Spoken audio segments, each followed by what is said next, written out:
नमस्कार दोस्तों। हमारी आज की कहानी है पिता का सौदा। शिवदयाल जी बूढ़े हो चुके थे। अपने पूरे परिवार के साथ गांव में रहते थे। पत्नी की मृत्यु हो चुकी थी। 78 वर्ष की उम्र में वैसे तो उनका परिवार नाती पोतों से भरा पूरा था, लेकिन कहने मात्र को ही। परिवार में से कोई उनका अपना नहीं था, और वैसे भी जब अपने शरीर के अंग ही अपना साथ छोड़ने लगे तो परिवार से भला क्या उम्मीद कर सकते थे। घर के आंगन में बिछी चारपाई पर बैठे बैठे अपने बच्चों को आते जाते देखकर ही समय गुजार लेते थे। दिन भर किसी से बात करने को तरस जाते थे, लेकिन बेटा तो बेटा, नाती पोतों में से कोई भी उनके पास बैठकर दो बातें करने को तैयार नहीं होता था। किसी से बात करने की कोशिश भी करते तो उन्हें धुतकार दिया जाता। हर कोई उनसे दूर भागता था, जैसे वह कोई अछूत हो। आज सुबह जब शिवदयाल जी सोकर उठे तो रसोई घर में से बहुत अच्छी खाने की खुशबू आ रही थी। नित्य क्रम से निर्वित होकर जल्दी से आंगन में आकर बैठ गए। बच्चे तैयार होकर स्कूल जा चुके थे। थोड़ी देर में उनका बेटा दुकान पर जाने के लिए तैयार होकर बाहर निकला। जाते हुए बेटे से पूछ बैठे, बेटा खुशबू तो बहुत अच्छी आ रही है, क्या बनाया है आज बहू ने? अरे पिताजी, जो भी बनाया है थोड़ी देर में आपके सामने आ जाएगा। सब काम निपटाने के बाद आपकी बहू आपको भी खाना दे देगी, चिंता मत करो। ऐसा कहते हुए उनका बेटा मोटरसाइकिल स्टार्ट करके निकल गया। थोड़ी देर और बीत गई तो भूख से परेशान शिवदयाल जी पुराने दिनों को याद करने लगे। कभी उनका इतना दबदबा हुआ करता था कि पूरा गांव उन्हें सलाम ठोकता था। बेटा बहू उनके आगे ऊंची आवाज में बात तक नहीं करते थे। उनका हर फैसला पत्थर की लकीर के समान होता था, जिसका कभी कोई विरोध नहीं करता था। लेकिन जैसे जैसे वक्त गुजरने लगा और वे बुढ़ापे की दहलीज में कदम रखने लगे तो उन्होंने अपनी दुकान अपने बेटे के हाथ में सौंप दी। और एक दिन अचानक उनकी पत्नी इस दुनिया में उन्हें अकेला छोड़कर भगवान को प्यारी हो गई। उस दिन के बाद से उनका वर्चस्व इस घर में कम होने लगा। जब तक पत्नी का साथ था तब तक वह आत्मसम्मान से जी रहे थे, लेकिन पत्नी के जाने के बाद उनकी हालत अपने ही घर में बहू के सामने मिमियाई सी बिल्ली की तरह हो गई थी। कुछ वर्ष पहले तक मुंह में दांत थे तो भूख लगने पर बादाम या भुने चनों का स्वाद ले लिया करते थे, लेकिन दांतों के जाने के साथ सब स्वाद भी छूट गए। एक दिन मन किया तो पोते से कह बैठे कि बेटा अपनी माँ को कहो कि मेरे लिए बादाम वाला दूध बना दे। इतना कहने मात्र से मानो आफत ही आ गई हो। चिल्लाते हुए कमरे से बाहर निकल कर आई और बोली, 75 पार कर गए हैं, लेकिन जीभ तो जैसे दिन ब दिन जवान ही होती जा रही है। जितना भी बनाकर खिला दो जी भरता ही नहीं है। कब्र में पैर लटके हैं, पर ना जाने राम भजन किस उम्र में करने का इरादा है इनका। पास में रहने वाली रामवती के ससुर घर के सारे छोटे मोटे काम कर देते हैं, दूध सब्जी भी ला देते हैं और घर पर भी काम करवाते हैं, पर यहाँ तो इतना भी सुख नसीब में नहीं है। अपनी कड़वी जुबान से बहू ने इतनी जली कटी सुनाई कि बादाम वाला दूध पीने की इच्छा ही कोसों दूर चली गई। उनका बेटा कदकाठी से लंबा चौड़ा था, पर मजाल कि पिता को कोसती हुई अपनी पत्नी की तलवार धार जैसी जवान पर थोड़ा सा भी नियंत्रण कर पाता हो। कभी गलती से ऐसा कुछ कर भी बैठता तो उल्टा खुद ही पत्नी के गुस्से का शिकार हो जाता। उस दिन के बाद उन्होंने बहू से खाने को कुछ नहीं मांगा। जो कुछ सामने आ जाता तो चुप करके खा लेते, नहीं तो भूखे ही बैठे रहते। आज तो बहुत देर हो गई, बहू अभी तक खाना लेकर नहीं आई।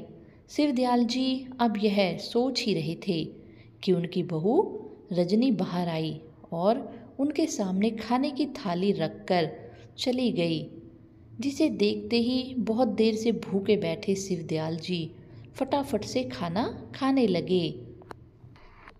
हालांकि जिस खाने की खुशबू उन्हें आ रही थी वैसा कुछ भी उनकी थाली में नहीं था, केवल रोटी के साथ रात की दाल थी। लेकिन भूख इतनी लगी थी कि वह खाना भी उन्हें 56 भोग से कम नहीं लग रहा था। शिवदयाल जी अपने जीवन से परेशान हो चुके थे। मन ही मन बदबदाते हुए विचार करने लगे कि सच में बुढ़ापा तो साक्षात नरक का द्वार है। मालूम होता है कि नरक जाने वाले सारे रास्ते बस यहीं से होकर निकलते हैं। ना तो शरीर में पहले वाली ताकत रह जाती है और ना ही अपने घर में एक फूटी कौड़ी जितनी भी कीमत।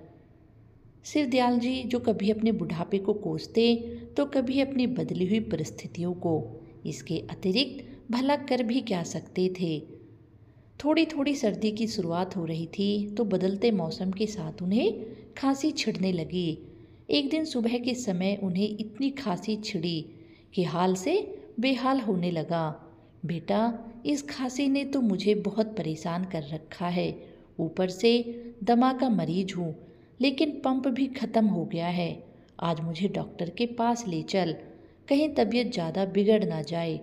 अपने बेटे को बुलाकर शिवदयाल जी ने कहा तो उसी समय उनकी बहू तेजी से कमरे से बाहर आई और बोली, वह सब बाद में करना, मेरे पिताजी की तबीयत ठीक नहीं है, इसलिए आज हमें वहाँ जाना है।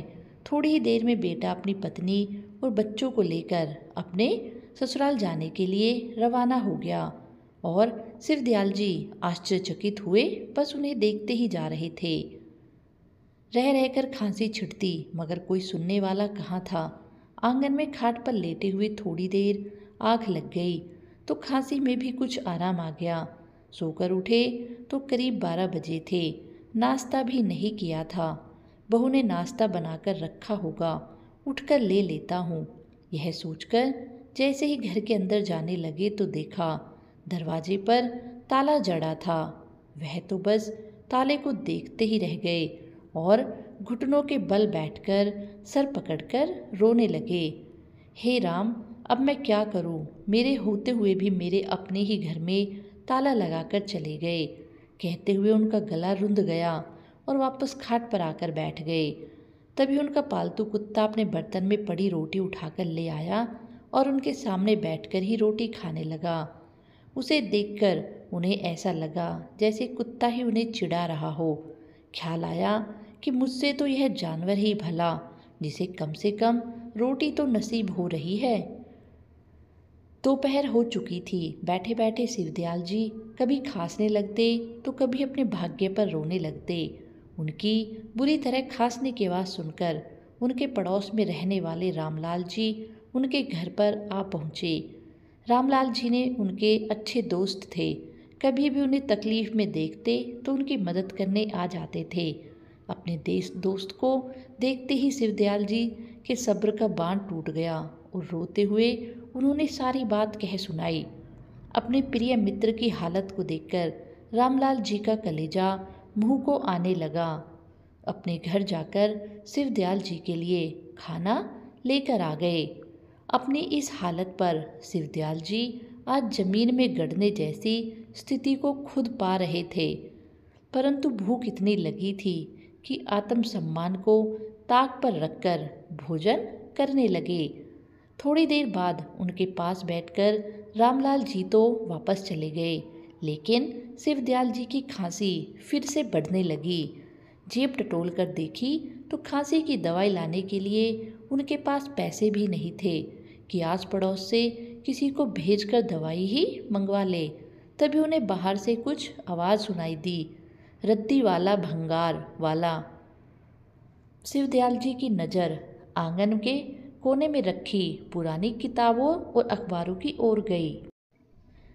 वे जल्दी से उठे और बाहर जाकर कबाड़ वाले को बुलाकर ले आए। उसे घर में पड़ी रद्दी तोलने को कहा। कबाड़ वाला अंदर आकर सामान तोलने लगा। सारी रद्दी के 150 रुपये बनते हैं। कबाड़ वाले ने कहा तो शिवदयाल जी खुश हो गए कि चलो इतने में मेरा इन्हेलर तो आ ही जाएगा। अभी कबाड़ वाला पैसे गिन ही रहा था कि इतने में शिवदयाल जी के बेटा बहू घर वापस लौट आए। उन्हें रद्दी बेचते देख उनकी बहू जल्दी से अंदर आई। तब तक कबाड़ वाला उन्हें पैसे दे चुका था। यह सब देखकर उनकी बहू गुस्से से तिलमिलाकर और अपने ससुर से बोली, अच्छा तो अब आप हमारे पीछे चोरी भी करने लगे हैं। ऐसा कहते ही उसने अपने ससुर के हाथ से सारे पैसे खींच लिए। फिर शिवदयाल जी बोले, बहू ऐसी बात नहीं है, मेरी तबीयत बहुत ज़्यादा ख़राब थी। एक तो सुबह से कुछ खाया नहीं था और ऊपर से मेरे पास खांसी की दवाई भी नहीं है। खाना तो मुझे पड़ोस वाले रामलाल जी आकर दे गए थे, लेकिन दवाई खरीदने के लिए मेरे पास पैसे नहीं थे। इसलिए सोचा कि रद्दी बेचकर कुछ पैसे मिल जाएंगे और अपनी दवाई मंगा लूँगा। कहते हुए शिवदयाल जी की आवाज़ रुआसी सी हो गई। लेकिन ना तो बेटा और ना ही बहू को उन पर कोई तरस आया। ऊपर से उनका बेटा बोला, पिताजी अगर एक वक्त का खाना नहीं मिला था तो कोई आफत तो नहीं आ गई थी जो पड़ोसियों से खाना मांगने के लिए आप निकल पड़े थे। बेटे की बातों से शिवदयाल जी बहुत आहत हो गए, लेकिन बहू तो एक और कदम आगे निकली। कबाड़ वाला जैसे ही पीछे मुड़ा और सारी रद्दी को उठाकर ले जाने लगा, तभी बहू कबाड़ वाले से बोली, अरे भैया रद्दी के अलावा भंगार भी खरीदते हो क्या? जाते जाते कबाड़ वाला रुक गया और पीछे मुड़कर बोला, हाँ मैडम जी, भंगार भी ले लेता हूँ, हमारा तो काम ही यही है, दिखाओ कितना भंगार है।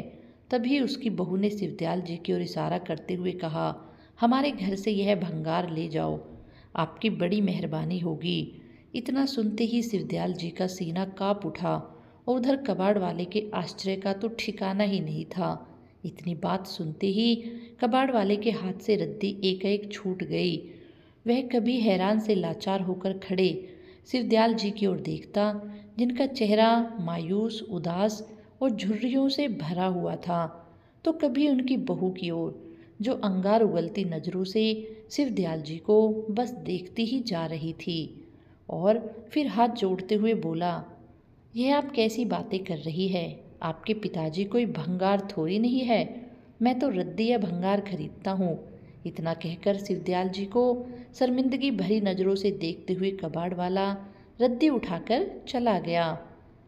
इधर बेटा बहू भी अपने कमरे में चले गए, लेकिन शिवदयाल जी अभी तक बेटे और बहू की बातों से स्तब्ध थे। उन्हें अभी तक अपने कानों पर विश्वास नहीं हो रहा था कि उनके बेटा और बहू उनके बारे में ऐसा भी कह सकते हैं। आज तक तो वे सोचते थे कि बेटा बहू नादानी में उन्हें धुतकारते हैं, लेकिन आज सारी हदें पार हो चुकी थी। उस समय उन्होंने कुछ ना कहना ही उचित समझा, लेकिन मन में बहुत बड़ा तूफान चल रहा था।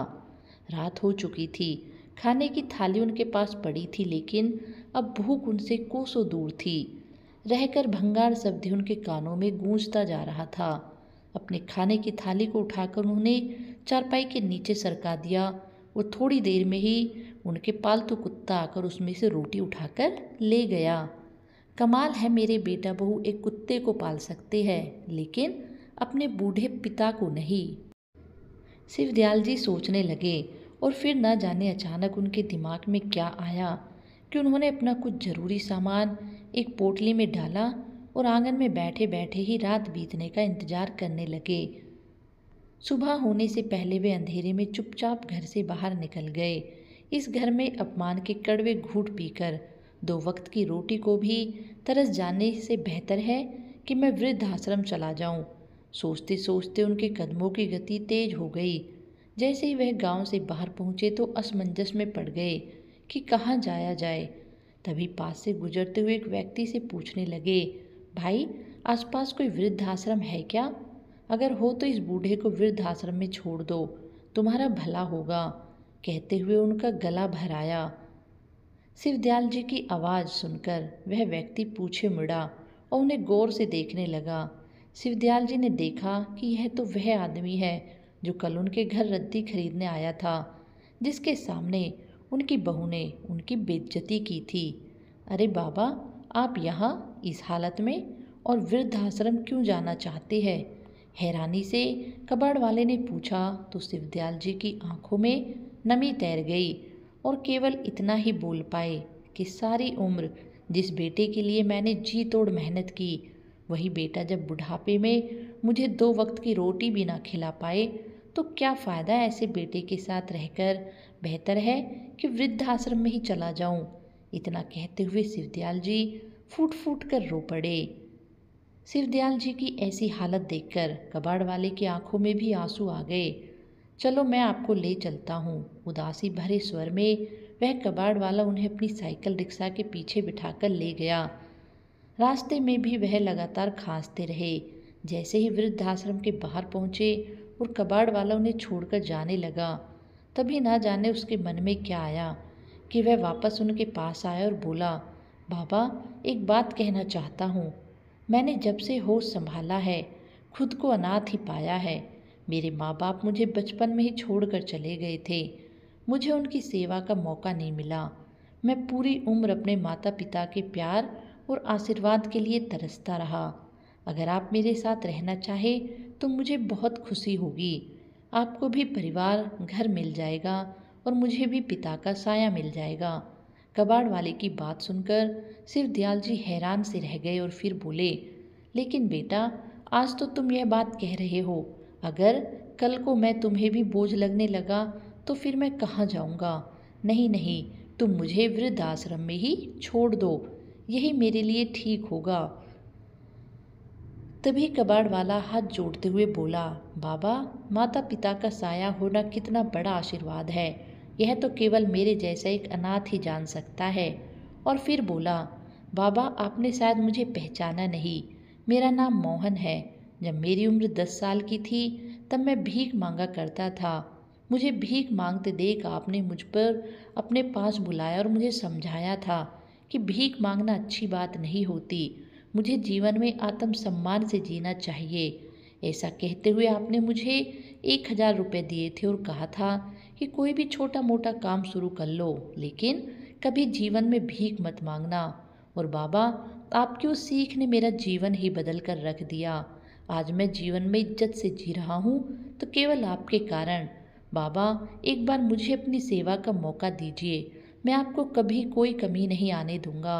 ऐसा कहते हुए मोहन उनके पाँव में गिर गया। तभी शिवदयाल जी ने उनके सर पर हाथ रखा और आशीर्वाद देते हुए उसे अपने सीने से लगा लिया और उसके साथ उसके घर की ओर चल पड़े। घर पहुंचकर मोहन ने उन्हें आंगन में रखी खाट पर बिठाया और जल्दी से अपनी पत्नी और बच्चों को बुलाकर ले आया। शिवदयाल जी से मिलवाते हुए कहने लगा कि यह मेरे बाबा हैं, इनके मुझ पर बहुत एहसान है और आज से यह हम लोगों के साथ इसी घर में रहेंगे। फिर उसने अपनी पत्नी सुनीता को बाबा के लिए चाय नाश्ते का इंतजाम करने को कहा। थोड़ी देर में मोहन अपनी पत्नी के पास रसोई घर में आया और उसे शिवदयाल जी की सारी कहानी कह सुनाई। उनका सारा किस्सा सुनकर मोहन की पत्नी को भी बहुत दुख हुआ। तभी मोहन बोला, सुनीता बस एक चीज़ का ध्यान रखना कि बाबा को यहाँ कोई तकलीफ़ ना हो। मोहन की पत्नी बहुत संस्कारी थी। अपने पति को आश्वस्त करते हुए कहने लगी, आपने जैसा कहा है वैसा ही होगा। वे दोनों थोड़ी देर में बाबा के लिए खाना लेकर आ गए और उन्हें भरपेट खाना खिलाया। थोड़ी देर में मोहन उनकी खांसी की दवाई भी ले आया। अगले दिन जब शिवदयाल जी सुबह सवेरे उठे तो उन्हें बहुत अच्छा महसूस हो रहा था। मोहन ने उनके नहाने की सारी व्यवस्था कर दी और बाजार जाकर उनकी ज़रूरत का सामान भी खरीद कर ले आया। मोहन को अपनी इतनी सेवा करते देखा शिवदयाल जी बस उसे देखते ही जा रहे थे। सुबह के समय उन्हें खाली बैठे कुछ सोचते हुए देखा तो मोहन उनके हाथ में अखबार देते हुए बोला, लो बाबा अखबार पढ़ लो। अखबार देखते ही शिवदयाल जी के चेहरे पर एक मुस्कान आ गई।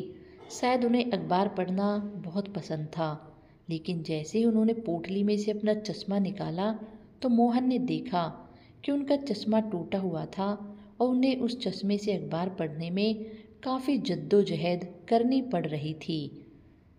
काम पर जाने से पहले मोहन बाबा का टूटा हुआ चश्मा अपने साथ ले गया और जब शाम को घर लौटा तो उसी नंबर का एक नया चश्मा बनवाकर ले आया और शिवदयाल जी को देते हुए कहा, लीजिए बाबा, अब आपको अखबार पढ़ने में कोई परेशानी नहीं होगी। अपना नया चश्मा देखते ही शिवदयाल जी की आंखों में नमी तैरने लगी। उन्हें अचानक अपने अतीत की बहुत याद आने लगी, जब उन्होंने अपने बेटे को टूटा हुआ चश्मा ठीक करवाने को बोला था और बेटे बहू ने उन्हें इतनी बातें सुनाई थी कि उसके बाद कभी बेटे के सामने चश्मे का जिक्र करने की भी उनकी हिम्मत नहीं हुई थी। आज अपना नया चश्मा देखकर वे मोहन को बड़े प्यार और अरमान भरी नज़रों से देखने लगे। उन्होंने मोहन को ढेरों आशीर्वाद दिए। रात के समय में अक्सर मोहन शिवदयाल जी के पास जाकर बैठ जाया करता और उनके पैर दबाने लगता। एक बार पैर दबाते हुए मोहन ने शिवदयाल जी से पूछा, बाबा, आप यहाँ खुश तो है ना? कोई तकलीफ़ तो नहीं? तो शिवदयाल जी ने कहा, बेटा, तुम मेरी इतनी चिंता मत किया करो, मैं यहाँ बिल्कुल खुश हूँ। यह सुनकर मोहन के चेहरे पर संतुष्टि के भाव आ गए और बाबा का हाथ अपने हाथ में थामते हुए बोला, बस बाबा, आप खुश हैं तो मैं भी खुश हूँ। तभी शिवदयाल जी हंसते हुए बोले, अरे बेटा, तुम्हारे होते हुए मुझे हो भी क्या सकता है? मैंने तो कभी सोचा भी नहीं था कि मेरे इस उम्र के पड़ाव में आकर मुझे इतना अच्छा जीवन भी नसीब होगा। सच कहूँ तो यह सब मुझे किसी सपने की तरह लग रहा है। मैंने अपने बेटे के पालन पोषण में कभी कोई कमी नहीं रखी, लेकिन मेरे अपने ही बेटे बहू मुझे बेचने तक को तैयार हो गए और तुमने अपने घर पर लाकर मुझे इतना सम्मान दिया और इतनी खुशी दे डाली जिसकी मैंने कभी कल्पना भी नहीं की थी। ऐसा कहते हुए शिवदयाल जी उठकर बैठे और फिर अपनी पोटली खोलते हुए बोले, बेटा, आज मैं भी तुम्हें कुछ देना चाहता हूँ। इतना सुनते ही मोहन अचानक चौंक गया और बोला, क्या देना चाहते हैं बाबा? तो शिवदयाल जी ने पोटली में से कुछ कागजात निकाले और मोहन के हाथ में देते हुए कहा, अब से यह सब तुम्हारा है। तो मोहन हैरानी से बोला, यह क्या है बाबा, और यह आप मुझे क्यों दे रहे हैं? तो शिवदयाल जी बोले, बेटा, यह मेरी ज़मीन और घर के कागज हैं। अब मैं यह सब तुम्हारे नाम पर करना चाहता हूँ। इतनी बात सुनते ही मोहन ने वह कागज शिवदयाल जी के हाथ में वापस दे दिए और बोला, नहीं नहीं बाबा, मैं यह सब नहीं ले सकता। पहले ही आपका मुझ पर बहुत एहसान है। आप ना होते तो शायद आज मैं भीख मांग रहा होता। फिर शिवदयाल जी बोले, बेटा, अपने बेटे के साथ रहकर तो मैं पल पल बड़ी मुश्किल से काट रहा था। कई बार मैंने अपनी ज़िंदगी ख़त्म करने के बारे में भी सोची, लेकिन तूने पल पल मरते हुए इस बूढ़े को एक नई ज़िंदगी दे दी। अपनी सेवा से इस बूढ़े शरीर में फिर से जान डाल दी। अब तो मुझे अपनी ज़िंदगी से प्यार होने लगा है। तुम कल ही जाकर एक वकील को बुलाकर ले आना। मैं जल्द से जल्द यह काम पूरा करना चाहता हूँ। मोहन ने लाख मना किया, लेकिन शिवदयाल जी नहीं माने और आखिरकार शिवदयाल जी की जिद के आगे मोहन ने अपने घुटने टेक दिए और शिवदयाल जी ने अपना मकान और ज़मीन उसके नाम पर कर दिया। कोर्ट की तरफ से शिवदयाल जी के बेटा और बहू को मकाल खानी करने का नोटिस भेज दिया गया। उनके बेटा बहू, जो पिता के जाने के बाद से अब तक यही सोचकर खुश थे कि चलो मुसीबत से पीछा छूटा, आज कोर्ट का नोटिस देखकर उनके होश उड़ गए। बौखलाया हुआ उनका बेटा मदद मांगने के लिए कभी पड़ोस में रहने वाले शिवदयाल जी के दोस्त रामलाल जी के पास जाता तो कभी गांव के सरपंच के पास। लेकिन जैसे ही रामलाल जी को सारे किस्से के बारे में पता चला तो रामलाल जी ने भी यही कहते हुए उन्हें खूब फटकार लगाई कि जो बेटा अपने पिता को 2 वक्त की रोटी भी इज्जत से ना दे सके, उस बेटे का अपने पिता की जायदाद पर कोई हक नहीं होना चाहिए। ऐसा कहते हुए उन्होंने अपने दोस्त के फैसले को बिल्कुल सही ठहराया। रामलाल जी उसकी मदद करने को तैयार ना हुए तो गांव के सरपंच की मदद लेकर शिवदयाल जी का पता खोजते खोजते अपने पिता के पास आ पहुंचा। उस समय शिवदयाल जी चारपाई पर बैठकर सुकून से खाना खा रहे थे और ईश्वर का शुक्रिया अदा कर रहे थे। पिताजी, आप कहाँ चले गए थे और हमसे ऐसी कौन सी गलती हो गई जो आप घर छोड़कर ही चलते बने? हमसे बात तक नहीं की, मालूम भी है और कितने परेशान हो गए थे हम। ढोंग करता हुआ उनका बेटा बोला। तभी सरपंच ने शिवदयाल जी के पास चारपाई पर बैठते हुए कहा, शिवदयाल, अगर घर में छोटे मोटे झगड़े हो जाते हैं तो घर छोड़कर चले तो नहीं जाते, और अगर जाना ही था तो किसी रिश्तेदार के घर जाते। हाँ, आप यहाँ इस कबाड़ी के घर में आकर बैठ गए। गुस्से में आकर उनका बेटा बोला। तभी तो शिवदयाल जी सरपंच से बोले, मैं आपकी बात से एकदम सहमत हूँ, लेकिन जिसको मैंने जन्म दिया था उसे तो मैं अपना दुश्मन लगता हूँ, और जिसको तुम लोग कबाड़ी बोल रहे हो उसका मैं कौन लगता हूँ। मेरी अच्छी सेवा कर रहा है, ना तो खाने पीने की कोई कमी है और ना ही मान इज्जत की, और उसकी पत्नी सारा दिन हंसी खुशी से मेरा काम करती है।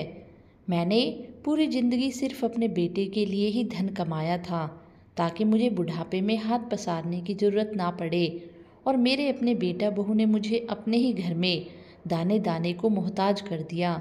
मेरी तबीयत खराब होते हुए मेरे बेटा मुझे छोड़कर अपनी पत्नी के साथ अपने ससुराल चला गया, और वह भी पूरे घर को ताला लगाकर। किसी ने सोचा कि पीछे मेरी क्या हालत होगी। पड़ोसी ने आकर खाना दिया तो मेरे सुपुत्र और उसकी धर्म पत्नी ने मुझे भिखारी करार दे दिया, और बहू ने अपनी अच्छी जबान से जो खरी खोटी सुनाई। मुझे तो ऐसा महसूस हो रहा था कि काश यह ज़मीन फट जाए और मैं उसमें समा जाऊं। इतनी बातें सुनते ही सरपंच जी शिवदयाल जी के बेटे बहू को गहरी निगाह से देखने लगे। तभी उनका बेटा और बहू पिता के पैरों में गिर गए और बोले, पिताजी, हमें माफ़ कर दो, हमसे बहुत बड़ी गलती हो गई। आगे से हम आपका पूरा ख्याल रखेंगे, किसी चीज़ की कमी नहीं होने देंगे। बस अब आप अपने बेटा बहू के साथ चलो। कौन बेटा और कैसी बहू?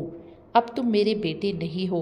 अगर तुम मेरे बेटे होते तो उम्र के इस पड़ाव पे मैं अपना घर छोड़कर बाहर निकलने पर मजबूर ना होता, किसी और के घर पर न पड़ा होता, किसी दूसरे से अपनी सेवा ना करवा रहा होता। नहीं पिताजी, ऐसी बात नहीं है। हमें अपनी गलती का एहसास हो गया है। जरा हमारे बारे में भी तो सोचिए। आपने तो सारी ज़मीन, यहाँ तक कि हमारा घर भी हमसे छीन लिया, तो हम कहाँ जाएंगे? रोते हुए बेटे ने कहा। तो शिवदयाल जी बोले, चाहे लाख आंसू बहा लो, लेकिन अब मैं तुम्हारे साथ नहीं जाने वाला। शुक्र मनाओ कि मैंने अपनी दुकान तुम्हारे नाम पर की है, वरना तुम जैसे बेटे को तो एक फूटी कौड़ी तक नहीं मिलनी चाहिए। अरे मेरा तो अपना ही खून पराया हो गया, और पराये ने मुझे सहारा दिया और इतनी सेवा की जिसकी मैंने कभी कल्पना भी नहीं की थी। बेटा, अब तो तुम्हारे साथ वापस जाने का तो सवाल ही पैदा नहीं होता।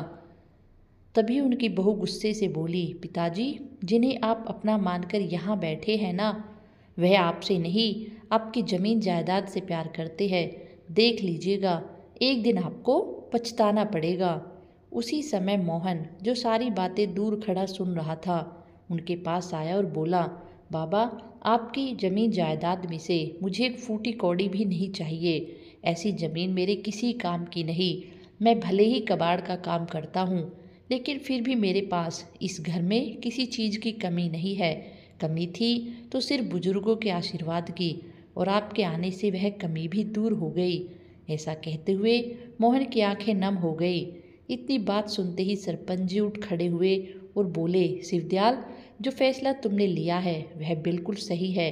अगर बेटों के होते हुए माँ बाप को यह दिन देखना पड़े तो फिर क्या फ़ायदा ऐसे बेटों के होने का। मुझे यकीन है कि तुम यहाँ बहुत अच्छे से रहोगे। ऐसा कहकर सरपंच जी भी वहाँ से चले गए, और बेटा बहू भी मुंह लटकाकर वापस लौट आए। कानूनी कार्रवाई करते हुए उन्होंने अपना मकान और ज़मीन जायदाद अपने कब्जे में ले ली, और बेटा बहू को वह मकान खाली करना पड़ा। दुकान का काम भी एकदम ठप हो चुका था। अब वो किराए के मकान में रह रहे थे और अपने किए गए कर्मों के लिए हर तरह से पछता रहे थे। अब शिवदयाल जी हंसते हुए मुस्कुराते हुए अपने बेटे मोहन के साथ रहने लगे, और मोहन ने अपने वचन के अनुसार उनकी खूब अच्छे से सेवा की। तो दोस्तों, ये कहानी आपको कैसी लगी? यदि पसंद आए तो हमारे चैनल को सब्सक्राइब एंड लाइक अवश्य कीजिएगा। और हाँ, एक बात याद रहे, हमेशा अपने बुजुर्गों का सम्मान करें, ना कि उनका अपमान करें। बुढ़ापे में उनको आपकी सबसे ज़्यादा ज़रूरत होती है। उन्हें पूरा सहयोग दें और उनकी अच्छे से सेवा करें। धन्यवाद आप सभी का।